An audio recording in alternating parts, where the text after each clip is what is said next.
So I'm excited about this decentralized peer-to-peer social app called Secure Scuttlebutt. So let me show you what it looks like. So this is Patchwork. This is actually a hermit crab.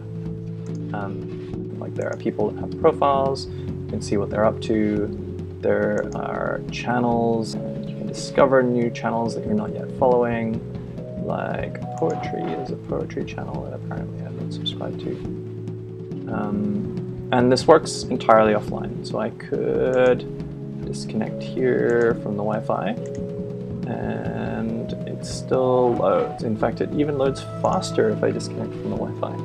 Now, the database, like this kind of distributed database stuff has been done before, but what's interesting about Secure Scuttlebutt is it doesn't mind not having the whole database. In fact, it expects to not have the whole database. You only get the bits of the database that make sense from following people, and then onto that you can build this kind of like social network thing, or there's a GitHub clone on. And say we don't have internet access, but we do have like a peer-to-peer Wi-Fi or something like that. When this guy connects, yep. So locally, there's another client running downstairs, and that little flash of green meant that my Scuttlebutt database and local Hackland Scuttlebutt database here just had a little like, hey, do you know anything new?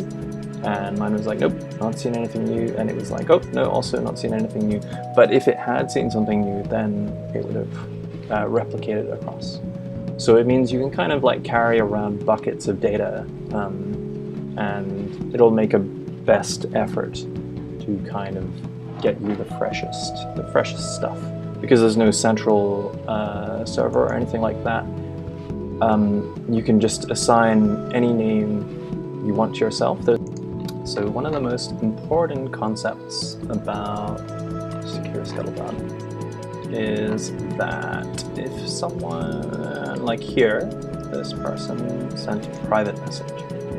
Now, I know that it was authored by NanoMonkey, and he signed it here, so it's cryptographically viable that it definitely was this person, but the content of the message is encrypted. So my machine will have attempted to decrypt this just in case it was for me, but it wasn't for me, so it failed, and so I have no idea what it is even. I just know when it happened and that he said it. Now this is actually more secure now than encrypted email, because encrypted email, the metadata about the to and from, and even the subject line, I guess, are unencrypted. So kind of it's like shouting, like, we have secrets at one another. Whereas this, the only thing I've got to go on is timing. So if I see like another person whispers back, I can kind of deduce that they're having some kind of conversation, but there's no real way of telling what's going on. And normally this is completely implausible. You can't like decrypt everyone on the whole network's message. But because the database is incomplete, I only have the parts of the network that I care about, because I only get the people that I follow. It actually is possible, like, as long as you don't follow everyone on the planet, but just don't do that. One confusing thing about this network is that in the beginning you actually aren't in the network. You're on an island of isolation with just you. So unless someone on the same network as you, on the same Wi-Fi, has some kind of reasonably up-to-date version of Scuttlebutt that's already synced up, then actually you have no idea where the network even is. So the way that that's kind of solved is that there are these things called pubs. Now these are actually just exactly the same as a client, but they have announced on the network that they aren't going to move from this address. So you can actually use them as kind of gateways in.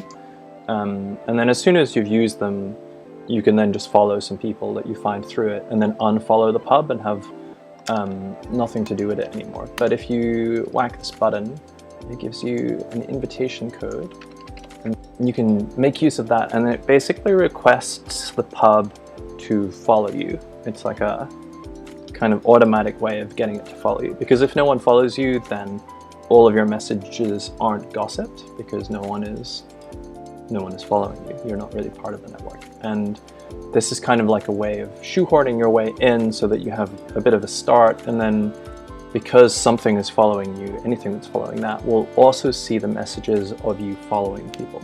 Because if I, this person's name hasn't actually loaded yet, but if we go to this person's profile, oh, we're already friends, but if I pick some random person, I'm also already friends with that. Okay, you. Yeah, okay, so this person apparently already follows me. Oh, that's you. Okay. So I can follow them back. And now, like, that extends my network a little bit. So now I'm like following this teapot person.